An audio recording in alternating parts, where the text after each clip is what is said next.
But this is something quite different. And we don't know what it's going to keep doing because it's new. With the mRNA? Yeah. Yeah, we've got no idea. Okay. But there's no off button. So it's a game changer. As far as the pharmaceutical industry are concerned, they've now got a cash cow because they can modify this stuff really easily. And provide solutions. Yep.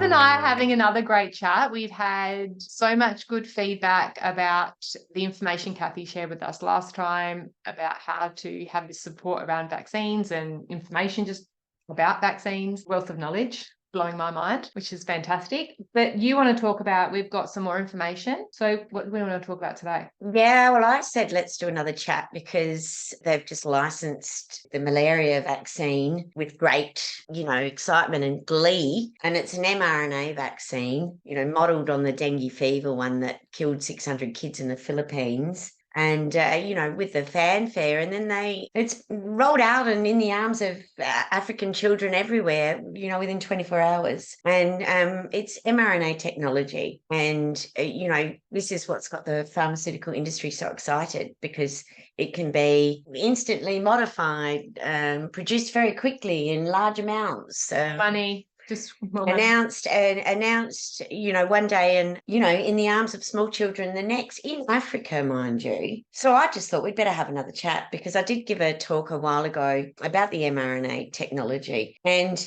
while vaccines themselves make no sense in terms of the assault on the immune system, mRNA technology is just a game changer. And I'm so concerned because it's all they're doing is developing mRNA vaccines. So they'll be replacing a lot of vaccines. And interestingly enough, I noticed Hep B vaccine has been taken off the schedule, for teenagers and also health workers. Like there's a shortage. So they get it when they're born though. And do they get another one when they're teenagers? They were, yes. Oh. It was in the school vaccination program in Year 8, hepatitis B, and also for health workers. So there's a shortage. But this new malaria vaccine, which is mRNA technology, it's wrapped in Hep B vaccine material, which makes me wonder, is that why there's a shortage? Because they're using this technology now as a carrier for messenger RNA to program against part of the life cycle. And is this quite well? Is because I think that Hep B's got some publicity, or I think people more onto the fact that why are we giving our kids Hep B? Could it be that? Like, well, let's hide it in something else? No. Okay. It's not about hiding the Hep B. It's about using it as a carrier or a vector so that they can get it into cells, get this genetic coding for part of the life cycle for the the symptoms of malaria, which they're going to circumvent. So it's just it's just part of the process. Okay. So it's a complicated thing. But you're kind of going, like I just looked at it and go, so this Hep B vaccine that they've pushed and pushed and pushed, and they would test nurses every year for Hep B antibodies. And if they didn't have measurable antibodies, they'd put them through another course of 3 vaccines. So some nurses, I don't know if I mentioned this last time, they could have had 3, 6, 9 Hep B vaccines. So there were lots that weren't seroconverting, they call it, showing any measurable immunity, which is a furphy in itself. So they would have, these repeated doses with all of the, additives and preservatives and everything else. And they get chronically ill. Hep B is associated with multiple sclerosis and autoimmune disease. So, yeah, it was a real cash cow. You didn't want to be a nurse up until very recently, or a student for that matter, because you could have had birth Hep B, high school Hep B. If you go into the health sciences or, the health field to work, they're going to test you. You got no antibodies. There's 3 more doses. So when that went, I just went like, what's going on? So it has popped up as a vector in this new malaria vaccine, but it's mRNA technology. And that's really why I went, Benita, I don't know. We just got to do something because it's killing people. And You can't do this to the body and have life. no. And I was saying before as well, like we had a lot of information come out a couple of years ago, and there's a bit of a lull and more things are happening. Like you're finding out that now this is a new thing that's being presented. So we really need to stay on top of what's going on. So this is medical hypothesis 1984. So mass immunization with live viral vaccines increases the probability of genetic recombination between live vaccine viruses and between live vaccine viruses and other viruses. Okay, so what that's talking about when they're making a viral vaccine like the flu vaccine, I think I mentioned this last time. So they grow it in, they're incubating chick embryos. So you get campylobacteria from the chick embryos crossing into the vaccine. So it's like when you're growing a vaccine viral material for human consumption, but you're using an animal medium to grow the vaccine material, then you're going to contaminate with viruses within that animal. So this is how viruses cross species. Okay. So, from chickens to humans, from mice to humans to dogs, you name it. And so this was back in 1984. Someone's going like, this is the reason for new diseases. So much happens that in 1984, that year keeps on popping up. Yeah, it's great, isn't it? So back then, like with the advent of AIDS, for example, I saw a presentation by an American virologist who was basically saying that they were using sheep leukemia virus and bovine Visnu virus and growing them in human blood and contaminating into Hep B vaccines that they then, we'll get back to the Hep B, that they then targeted promiscuous homosexuals in New York, Mexico, and then so they've gone like your Hep B risks and given this contaminated vaccine. So vaccines are definitely vectors. Another one, which is not viral, but tetanus vaccine in the Philippines and also another few locations, they used that, contaminated that with human chorionic gonadotrophin, HCG, which is the hormone the body produces when you fall pregnant to sustain the embryo and implant into the uterus. So HCG was put into the vaccine. So then when it was injected, the body is making antibodies, or it's rejecting HCG. It's seeing it as something foreign and eliminating it. Wow. And that ended up being something that caused pregnancies to terminate. It was a contraceptive control delivered without no transparency. Nobody knew that this was what was happening. The truth is crazy. And I mean, it's the same thing with animals, like viruses crossing species, basically, parvo from dogs to cats. So we've had this sort of blind faith in vaccines without so long really understanding that there's a, crudeness to it that means you don't actually know what you're getting. It's a soup, as I keep saying. If you do ask for the information, most people don't ask for information, which is why it keeps going. If you were to ask for information, can you get it? Not really, no. Yeah. No, they're not keen to share that. No. I mean, the information's really dumbed down and it's actually hard to get it, and you won't find much new research these days. Doesn't meet the agenda. I mean, we looked at, like, they managed to make it during COVID that the doctor wasn't allowed to tell you which vaccine you were getting. Yeah. We're really not in a transparent place. Truth and transparency going forward, 100%. Exosomes. Oh, look, exosomes used to be called cell debris, and I think that was up until 1983, which was when I was studying microbiology and all the rest of it. So you got your cell with your nucleus containing your DNA and your cell body with all its little organelles, and then you've got this gravelly stuff they called exosomes. They didn't call it exosomes, sorry, they called it cell debris. Okay, so this was just the stuff that the cells were somehow chucking out, and if they were chucking it out, then that must contain the viral material, and that's actually, even though they said they didn't know what it was, they just called it cell debris. They were using it in the manufacturing process, but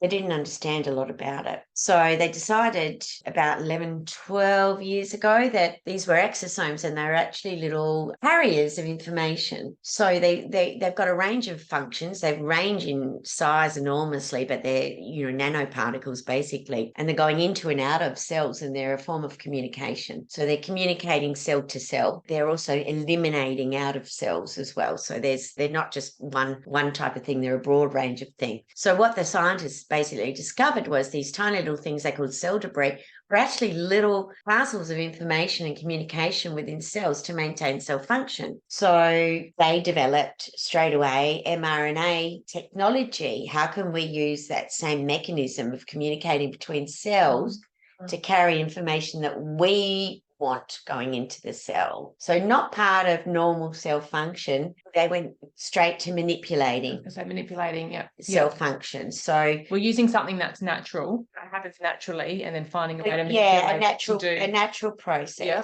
So rather than a normal vaccine material being, viral or bacterial and grown in a culture medium or an animal tissue or even genetically modified cells or human cell lines, rather than that whole expensive, complicated technology where you're growing that material, then you're having to purify it, not that that ever really happens, and then you're having to add things to it so that when you do inject it, the body, shows some sort of response, however temporary. Yeah. This whole new mRNA technology comes in completely at the bottom end. So your normal vaccine's going in and looking for your immune system to make a response. With the mRNA technology, they're packaging the genetic material that's man-made, modified into a nanoparticle, lipid coated or whatever, to mimic this same cell function. They're injecting it, and then it's entering in the cell. So is it staying in the cell? Is it getting into the cell nucleus? What it is doing is commandeering cell function to make a protein. So we know with COVID, it was the spike protein. With malaria, it's a marker for that, and I can't think of the right word. I want to say nematode, but I don't think that's the right word, for the larvae phase of the malaria cycle. So they're making the marker that your antibodies will respond to. So instead of injecting the antigen, they call it, for your antibodies to respond to, they're injecting something that makes your cells make the antigen for your antibodies to respond to. So they're harnessing your cell function. Your cells are now the lab instead of the lab being the lab. Okay, that's the simplest way to I think so. That. Yeah. So it's coming in, your cells are going to make spike.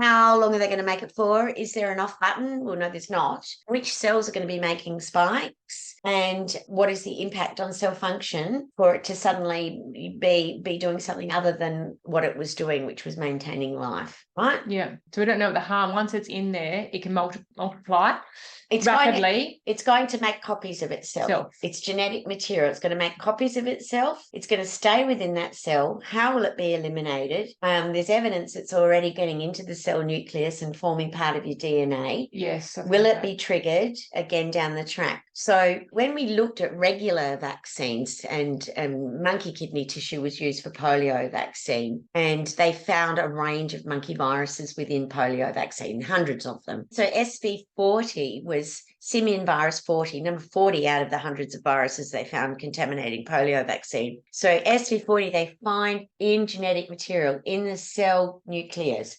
They find it in cancers of the blood, bone, and brain, this piece of genetics. They find it in the next generation. So it's actually in the cell, in your genetics, passed to the next generation. Yeah. Okay. And is that what they're passing off as generic diseases? Like, when you say something's hereditary diseases, because a lot of times they're not hereditary. Yeah, well, I don't know. That's associated with cancers, that one. I think genetically we all inherit tendencies. Yeah. But this is something quite different. And we don't know what it's going to keep doing because it's new. With the mRNA. Yeah. Yeah, we've got no idea. Okay. Except that,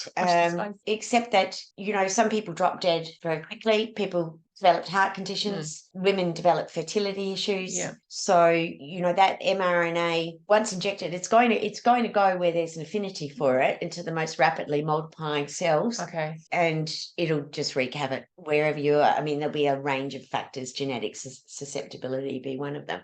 But there's no off button. So it's a game changer. As far as the pharmaceutical industry are concerned, they've now got a cash cow because they can modify this stuff really easily. And provide solutions. Yep. AstraZeneca, I was watching a presentation, they saved more lives with their COVID vaccines than any other company because of their company structure. They had 20 different setups around the globe, all producing, Yeah. on the spot, greater reach. Some of these, old style vaccines that have been licensed are incredibly complex to make and very expensive. So they're just all gone like this. And how can we do the next? So there you go. Whatever makes money. Yeah, so extracellular vesicles, this slide, and called cell debris until 1983.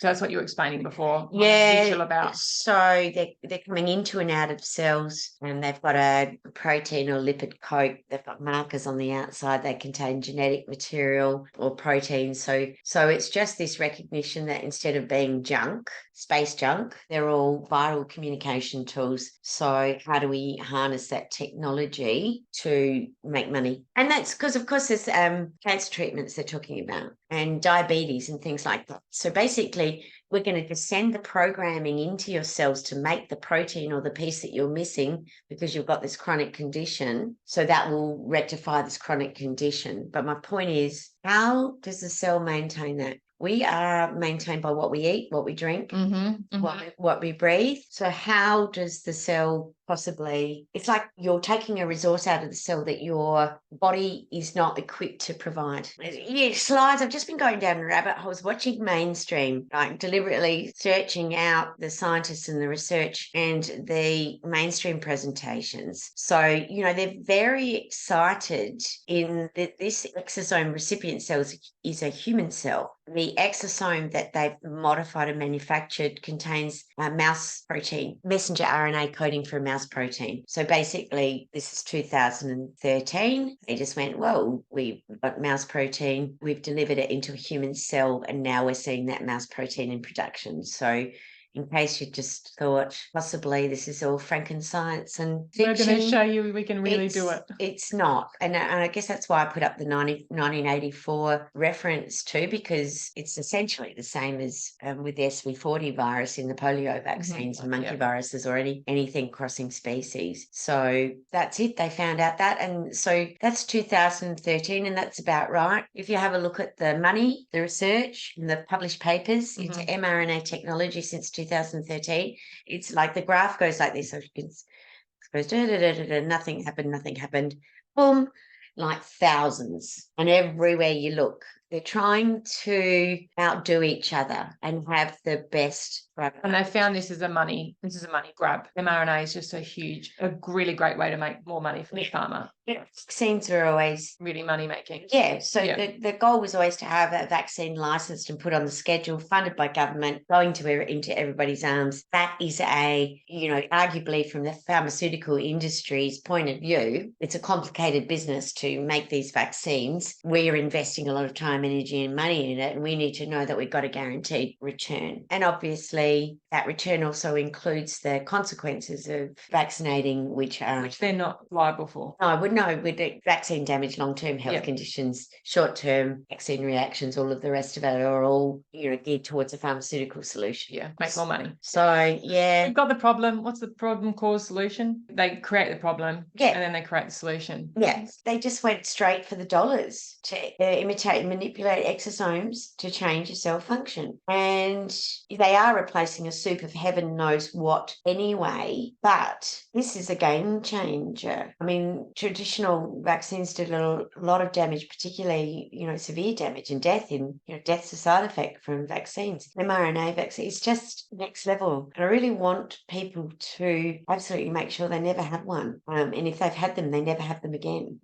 And if somebody says, like over in the US now, in the UK, when they're coming into flu season, you're going to have the next COVID vaccine, which is mRNA. You're going to have respiratory syncytial virus, RSV vaccine, which is mRNA. You're going to have flu vaccine on top of that, and I don't know which one that is at this point. But do you know what I mean? That's 3 needles. So they want to normalise mRNA vaccines every year. It takes a lot to kill humans. It sounds like. But it does. Yeah. We're incredibly resilient, and conventional vaccines haven't been doing it quickly enough. So they've upped the ante. Yeah. And we're talking about turbo cancers before. You don't muck with that stuff without consequences. No. And we want to share this information, not to scare people, but to educate people, because this stuff rolls out and they're adding mRNA to things and they're not really telling the public about it. It's just being added. Yeah, actually, I want to scare people. Another thing that's fun. I want Yeah. people terrified of this stuff. Oh, yeah, Okay? of taking it. Yeah, for Yep. sure. And really, the time is now to be awake, alert, alarmed, and just go, no, no, no, no, no, no, no, no, no. Like, no, no. I'm a wastie as well. I'm waste education. I manage waste Okay. when I'm working, which is very rarely. But, within that field and sphere, like we've got PFAS going into the environment, for example. We've got so many chemicals going into the environment and so much chemical exposure anyway. Like Through our products that we use, just our makeup, our and personal care products. an industry and spraying and genetically modified foods and all the rest of it. So we've got to pull back on all of that. People keep getting new chemicals licensed to. It's like the chemical industry is like the pharmaceutical industry, as in we'll find solutions for the problem we created. And a lot of people don't know it's not regulated. Like the beauty industry is not regulated, the health industry is not regulated. So they say that they can put whatever they want on packages. So you can say something is clean and healthy and it hasn't got toxins in it. Phenoxyethanol is in everything. Like, it's not regulated. The toxic load on our bodies is like, it's insane. Yeah. It's mental. Yeah. And knowledge is not power. Like there's that saying, knowledge is power, and it's only potential power. It's what you do with it. So what are you doing with this knowledge? And like Kathy's saying is like, here is the information, but you really got to take action. Like stop getting vaccinations. Yeah, you got to be really brave. You do. You have to be really brave. You got to be really strong because some of these mRNA vaccines are already mandated for kids in the US. In the US, what ones are they? Do you know the names of those ones? Oh, so the COVID one. Oh, yeah. I would suggest that you got to look for the replacement of conventional childhood vaccines with mRNA technology and the addition of new vaccines, which are also mRNA technology, and you got to stay alert because they could put it into any and all of the vaccines that are. Well, they'll let you know. They've just changed the shingles vaccine for Shingrix, and I saw that on the news the night after the malaria vaccine. I thought, bloody hell! But that's not an mRNA vaccine, but it is a recombinant technology vaccine, and they grow it in Chinese hamster ovaries. It's like Japanese encephalitis in mouse brains. You can get encephalitis thought to be due to proteins from mouse brain contaminating the vaccine. We've got to be getting back to the source and understanding that we're messing with the species big time. Well, this is changing. We've got animal proteins going into humans for a long time now. And the mRNA is changing DNA. Yeah. So it's changing cell function. Yeah, that's huge. Yeah. That's huge. Yeah, you just need to understand. We need to be able to communicate and own this too. Yeah. We can't have this, anti-vax. I can't even speak out publicly about my vaccine decision. You can't do that. Not unless you want that family members, friends, children to be departing this earth way before their time. We've actually got to push through that anti-vax label, anti-vax silencing. Which is all labelling just get out there and say it to everybody, stop, just bloody stop. At a bare minimum, look into it. Stop trusting these people in white coats. Yeah, well, yeah.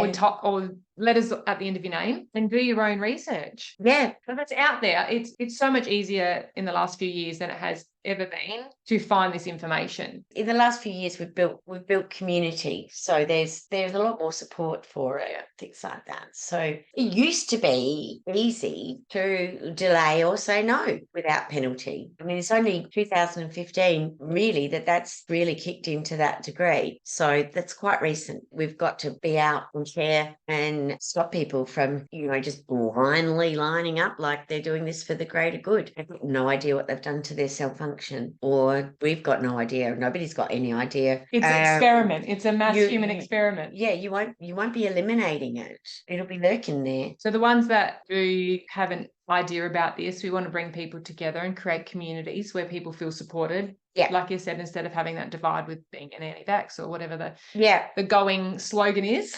Yeah. So we're going to be getting together and having some community events. Yes. So I think it's really important because people are asking lots of questions. There's more than ever. Well, you would know that. Yeah. You said the other night your first rally had 30 people. Yeah, that was pre-COVID. We had about 40 people at a rally for No Jab, No Pay at Parliament House, and you're kind of going like, where are you all? But, this is because, that's the start of the media block out on any commentary that questioned vaccines. That was a big part of it. Started that big anti-vax label. Yeah, just attacks that sent people underground. So back then, we were talking before, we had a few picnics and things like that. So community gatherings, picnic, parents, meet your tribe. It's a much easier journey if you're Doing it together. If you're connected, yeah, and supported. And this is on steroids now. This has escalated. So we've done this before in connecting, and there are, lots of connected people out there, but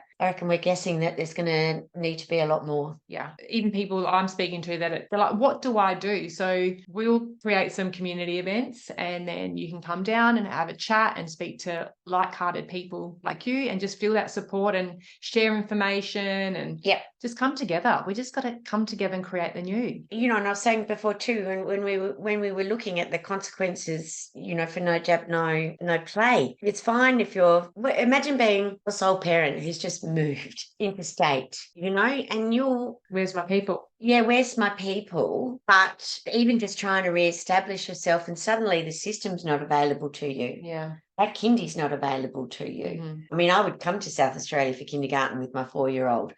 Our kindergartens are fantastic, but you suddenly, you don't have these options. And you don't have your tribe. We've got to find those people and support those people who need it the most as well. And that do want to do good things. Like you're looking after your health. That's amazing that you care about your health and the health of your family. So we want to build on that. You want to encourage it. For sure. And share tools, share contacts. You've just got to not be alone. And we reckon there's a bunch more people who are asking questions, and they're going to need to be really brave to ditch the system. The people are the majority, not the system. So the more of us that come together and create the new, we create an alternative. The system doesn't exist. It's going to do it. Exactly. And the stakes are really high. The stakes have just got a whole lot higher. They're already high. Yeah. Now is the time. Now is the time. So we're going to put on some community events. Subscribe to my newsletter at healthywholehumans.com. And when we get the dates together, I'll put all the information in there. And so if you are looking to get more information or connect with people that are like you, and so we can build our communities and build the new, subscribe so then I can email you and tell you where we're going to meet up. Yep, that's a great idea. I'm excited. And as always, all my contact details are I'm always at the end of the phone, or you can email. Sometimes people need a conversation, and that's great. It's literally the only way to tackle this is with community, grassroots. Okay, there's no tackling this from the top down. There's no government suddenly going to turn around and go, oh, oopsie, bad mistake. Bad. 600,000 years. Sorry, that 20% increase in death from all causes, nothing to do with us. So we're not doing it that way. No. It's not going to happen. And we've got to be the people have got to be the ones that create the new. Like, what do we want that to look like? Instead of being told what it's going to be, like, we've got to work it out. What do we want it to look like? Yeah. And we'll work that out together. Yep. In my experience, that's brilliant. Humans brilliant. We're good. We got this. Yep, we do. So thank you for all that information, Kathy. That's right. Another great chat. And we will see you at our next event. Soon. Soon. Bye.